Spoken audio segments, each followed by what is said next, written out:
Chapter 3. My friends protect me by telling me absolutely nothing. Thanks, friends. Back at the cafe, Sam was standing over Otis's body. Customers walked in and out of the thinking cap, making a wide arc around the dead goat. They didn't seem alarmed. Maybe they saw Otis as a passed-out homeless guy. Some of my best friends were passed-out homeless guys. I knew how well they could repel a crowd. Sam frowned at me. Under her left eye was a new orange bruise. Why is our informant dead? Long story. Who hit you? Also long story. Sam? She waved aside my concern. I'm fine. Just please tell me you didn't kill Otis because he ate my scone. No. Now if he'd eaten my scone... Ha ha, what happened? I was still worried about Sam's eye, but I did my best to explain about the goat killer. Meanwhile, Otis's form began to dissolve, melting into curls of white vapor like dry ice. Soon there was nothing left but the trench coat, the glasses, the pork pie hat, and the axe that had killed him. Sam picked up the assassin's weapon. The blade was no longer than a smartphone, but the edge looked sharp. The dark metal was etched with soot-black runes. Giant forged iron, Sam said. Enchanted. Perfectly weighted. This is a valuable weapon to leave behind. That's nice. I'd hate for Otis to be killed by a shoddy weapon. Sam ignored me. She'd gotten pretty good at that. You say the killer wore a wolf helm? Which narrows it down to half of the baddies in the 9 worlds. I gestured at Otis's empty coat. Where did his body go? Otis? He'll be fine. Magic creatures form from the mists of Gunengap. When they die, their bodies eventually dissolve back into that mist.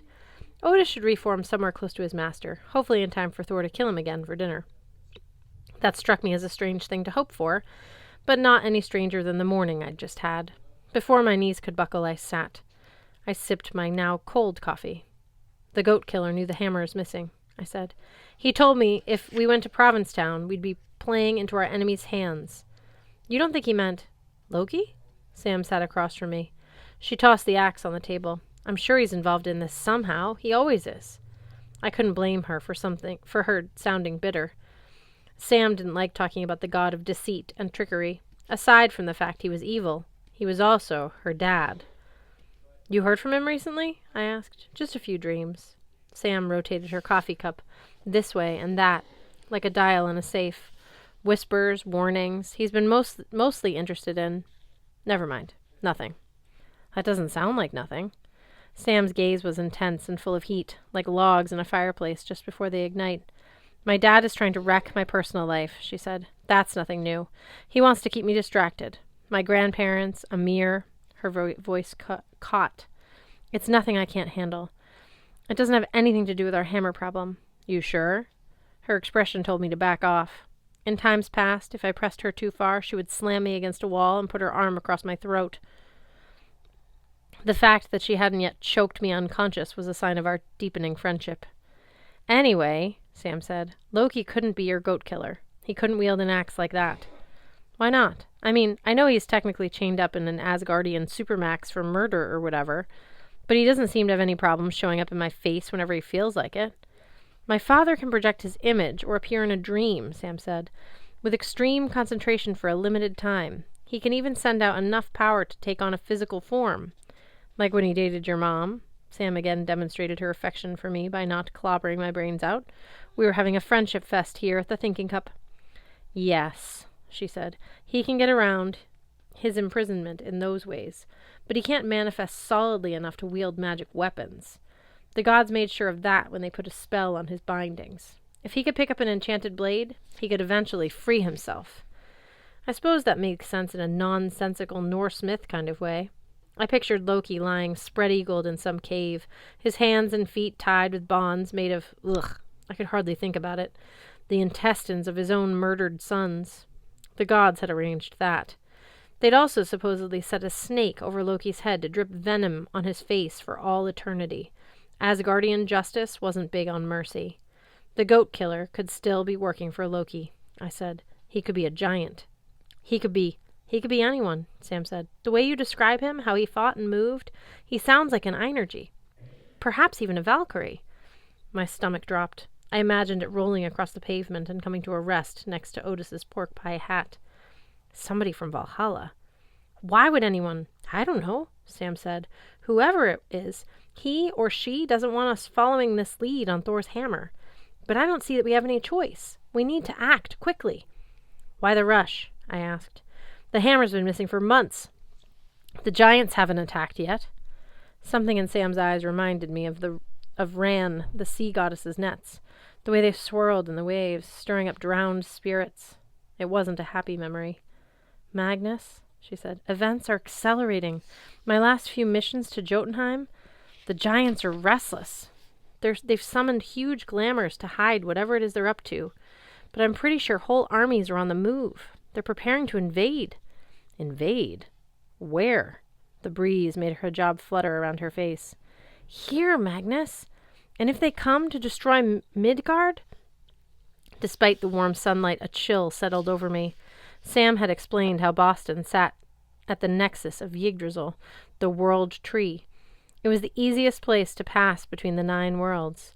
I remembered the shadows of giants falling over Newbury Street, the ground shaking under iron-shod boots the size of Panzer tanks. The only thing holding them back, Sam said, is their fear of Thor. That's been true for centuries. They won't launch a full-scale invasion unless they're absolutely sure he's vulnerable. But they're getting bolder. They're starting to suspect the time might be right. Thor's only one god. I said, what about Odin or Tyr or my dad Frey? Can't they fight giants? As soon as I said it, the idea sounded ridiculous. Odin was unpredictable. When he showed up, he was more interested in giving motivational PowerPoint presentations than fighting. I'd never met Tyr, the god of bravery and personal combat. As for Frey, my dad was the god of summer and fertility. If you want flowers to bloom, crops to grow, or a paper cut to heal, he was your guy. Scaring away hordes of Jotunheim? Maybe not. We have to stop the invasion before it happens, Sam said, which means finding the hammer, Mjolnir. You're sure Otis said Provincetown? Yeah, a Waits Barrow. Is that bad? On the scale of 1 to 10, it's right up there in the high 20s. We'll need Hearthstone and Blitzen. Despite the circumstances, the possibility of seeing my old buddies lifted my spirits. You know where they are? Sam hesitated. I know how to get in contact. They've been hiding in one of Mimer's safe houses. I tried to process that. Mimer, the disembodied god's head who traded drinks from the well of knowledge for years of servitude, who had ordered Blitz and Hearth to keep an eye on me when I was homeless because I was important to the fate of the worlds, who ran an interworld pachinko racket and other shady enterprises. Mimer had a collection of safe houses. I wondered what he was charging my friends for rent. Why are Blitz and Hearth hiding? I should let them explain, Sam said. They didn't want to worry you. That was so not funny. I laughed. They disappeared without a word because they didn't want to worry me? Look, Magnus, you needed time to train, to settle into Valhalla and get used to your energy powers. Hearthstone and Blitzen just got a bad omen on the runes. They've been taking precautions, staying out of sight. For this quest, though? A bad omen? Sam, the assassin said I should be prepared to lose my friends. I know. She picked up her coffee. Her fingers trembled. We'll be careful, Magnus. But for the White's tomb, rune magic and underground skills could make all the difference. We need Hearth and Blitz. I'll contact them this afternoon. Then I promise I'll fill you in on everything. There's more? Suddenly I felt like I'd been sitting at the Thanksgiving kiddie table for the past 6 weeks. I'd missed out on all the important conversations among the adults. I didn't like the kiddie table. Sam, you don't need to protect me. I said I'm already dead. I'm a freaking warrior of Odin who lives in Valhalla. Let me help. You will, she promised, but you needed training time, Magnus. When we went after the Sword of Summer, we got lucky. For what comes next, you'll need all your skill. The current of fear in her voice made me shiver. I hadn't considered us lucky when we retrieved the Sword of Summer. We'd come close to dying multiple times. 3 of our comrades had sacrificed their lives. We'd barely managed to stop Fenris Wolf and a host of fire giants from ravaging the 9 worlds. If that was lucky, I did not want to see unlucky. Sam reached across the table. She took my cranberry orange scone and nibbled off the edge. The icing was the same color as her bruised eye. I should get back to school. I can't miss another AP physics class. This afternoon I have some fires to put out at home. I remembered what she'd said about Loki trying to mess up her personal life. And that little hitch of doubt when she'd said Amir's name. Anything I can help with? Maybe I can stop by Fadlan's Falafel and talk to Amir. No! Her cheeks flushed. No, thank you, but definitely not. No. So that's a no then? Magnus, I know you mean well. There's a lot on my plate, but I can handle it. I'll see you tonight at the feast for the... Her expression soured. You know, the newcomer. She meant the soul she'd gone to reap. As the responsible Valkyrie, Sam would have to be there at the nightly feast to introduce her the newest energy. I studied the bruise under her eye, and something dawned on me. This soul you picked up? I said. This new energy punched you? Sam scowled. It's complicated. I'd met some violent Einerjar, but never one who would dare punch a Valkyrie. That was a suicidal behavior, even for someone who was already dead. What kind of idiot? Wait, did this have anything to do with that wolf howl I heard across the common? Sam's dark brown eyes smoldered, right on the edge of combustion. You'll hear about it tonight. She rose and picked up the assassin's axe. Now, go back to Valhalla. Tonight, you'll have the pleasure of meeting... She paused, considering her words. My brother.